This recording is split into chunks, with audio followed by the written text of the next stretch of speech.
وزیر تعلیم سندھ اور صدر Peoples party Karachi division Saeed Ghani نے کہا ہے کہ 12 مئی پاکستان کی تاریخ کا سیاہ ترین دن تھا جب ریاستی دہشت گردی کی گئی۔ اس روز پولیس اور دیگر امن و امان کی بحالی کے اداروں کو دہشت گردوں کے ہاتھوں یرغمال بنا دیا گیا تھا۔ 12 مئی 2007 جو کچھ کراچی شہر میں ہوا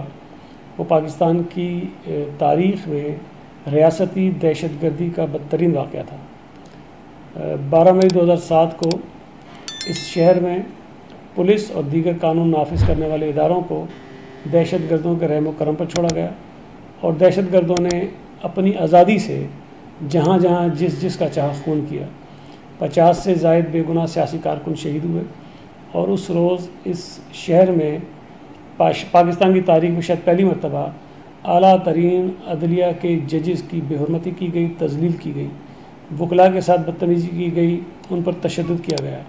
خواتین وکلاء پر تشدد کیا گیا۔ اور میں یاد نہیں کر پاتا ہوں کہ مجھے کوئی ایسا واقعہ یاد آتا ہو جب اس ملک پر مسلط ایک فوجی آمر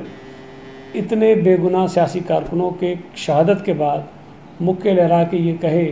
کہ کراچی میں ہم نے عوامی طاقت کا مظاہرہ کیا ہے۔